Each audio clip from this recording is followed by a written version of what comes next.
Egypt was powerful and wealthy. The great King Pharaoh ruled with absolute authority, but fear gripped his heart. If they continue to grow, they may rise against us. We must control them. He first made them slaves. They built cities. They carried heavy stones. They cried out in pain, but they kept growing stronger. Finally, Pharaoh made a cruel decree. Every Hebrew baby boy that is born must be thrown into the Nile River. Thrown into the Nile River. The command spread across the land. Fear filled every Hebrew home. In a small Hebrew house, a woman named Jochebed gave birth to a baby boy. She looked at him and knew he was special. For 3 months, she hid him. Every knock at the door made her heart pound. Every cry from the baby felt like danger, but she could not hide him forever. So she made a basket from reeds. She carefully sealed it with tar so it would float.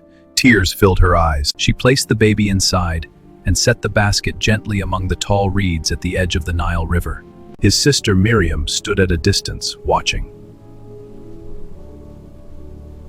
Morning sunlight sparkled on the Nile. Royal music and laughter approached. It was the daughter of Pharaoh. Pharaoh's daughter, coming to bathe with her servants. She stepped into the cool water. Suddenly, a faint cry. She paused. Did you hear that? Look, in the reeds. The servant retrieved the basket and brought it to the princess.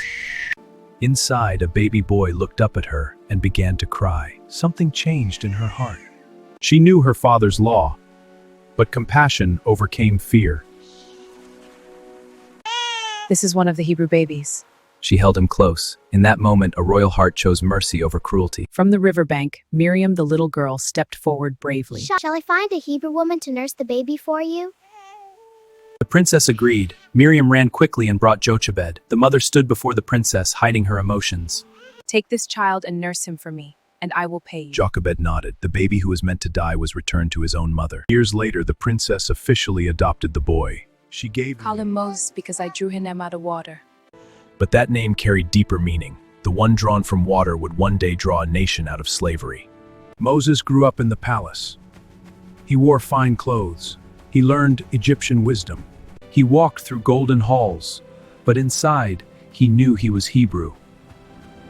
He saw the suffering of his people. One day, he saw an Egyptian beating a Hebrew slave. Anger burned within him. When Pharaoh heard, he sought to kill Moses. The prince became a fugitive. Moses fled into the desert. In the wilderness of Midian, Moses became a shepherd. 40 years passed. The palace was far behind him. One day, while tending sheep near Mount Horeb, he saw a bush on fire, but it was not burning up.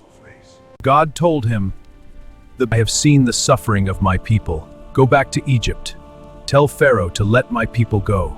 Baby, once saved from Pharaoh, would now confront Pharaoh. Moses stood again before Pharaoh, no longer a prince, now a messenger of God. Let my people go. Pharaoh refused. Plagues struck Egypt, water to blood, darkness, locusts, frogs. Finally, after great loss, Pharaoh released the Hebrews. Pharaoh changed his mind and chased them.